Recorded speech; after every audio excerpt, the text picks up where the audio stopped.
Hello my friends and welcome back. Thank you very much for being with me again today. I have one article that I will analyze, and I will contrast it with some other article from my memory, and you gotta trust my memory on this one, because it's not going to be something that you need names. You just need a few pieces of information. So this article comes from National Review from August 11, 2022. This is the title: 3 Americans captured by Russian forces, held in prison with no running water. Oh, that's abuse right there. Wow. No running water. The 3 Americans who were captured by Russian forces in Ukraine months ago are believed to be in a prison with no running water, the family of one of the Americans said Thursday in a press release. Former U.S. soldier Alex Durkee, one of imprisoned Americans, spoke to his mother and a U.S. State Department case manager on the phone Thursday, the family said in the release. Several things he said seem to indicate they are still in Donetsk region of Ukraine. Bunny Durke, that's a mommy, said.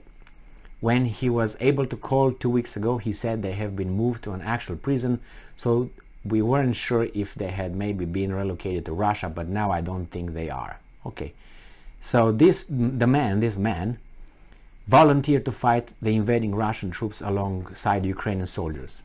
Now, let's analyze this act.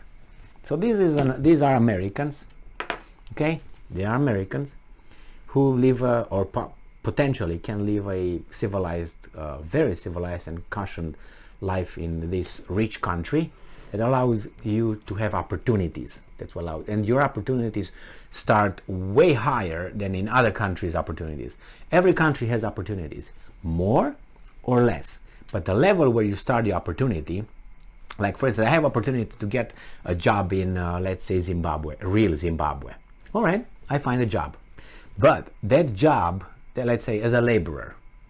Now that job will give me a certain amount of money in the context and the life of Zimbabwe, which I don't think is very fruitful.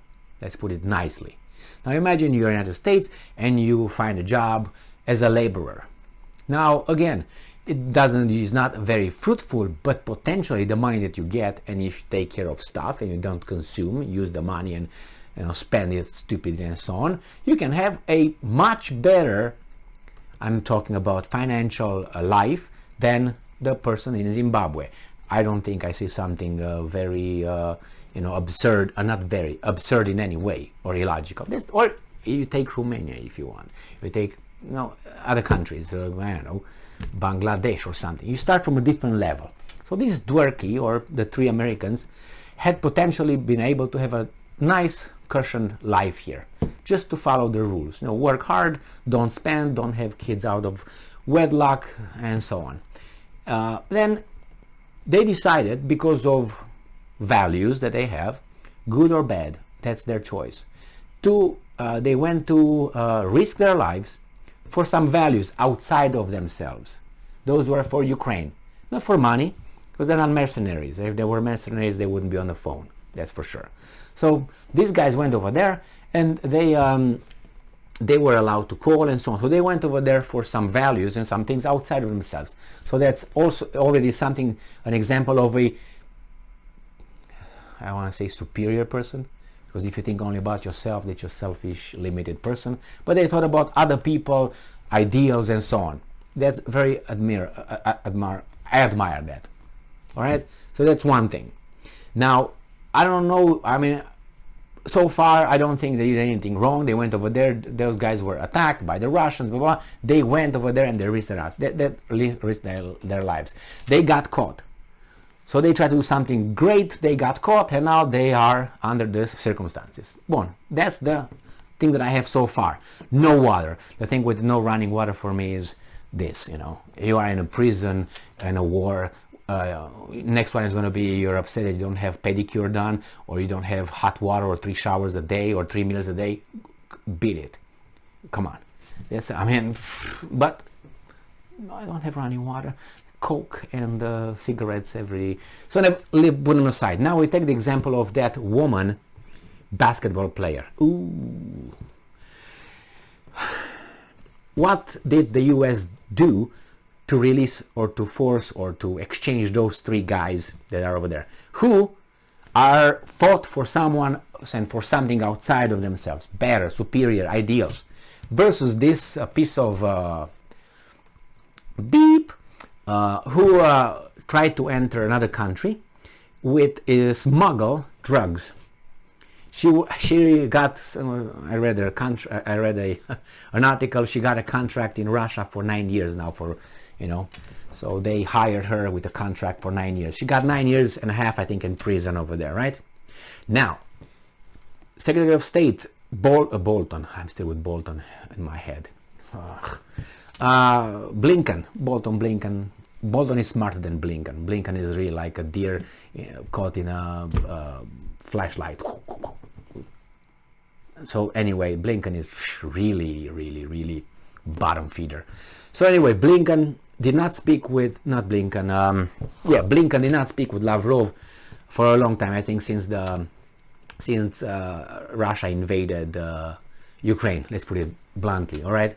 Now, this basketball player, just personal, she's a basketball player. I think she beached United States and she's not pro this country from some articles that I checked on her. She was not very pro-America, let's put it this way. She was just for herself, private individual. She can have her own opinions, own views, but they're all personal, all right? Whatever. That's good. It's personal. I'm talking about selfish. Me. And I hate you around here. I'm going to go and play basketball. And I'm going to go and visit Russia with some cannabis in my luggage that I don't know how it got over there, but somehow it was hidden by someone else. So she got 9 years.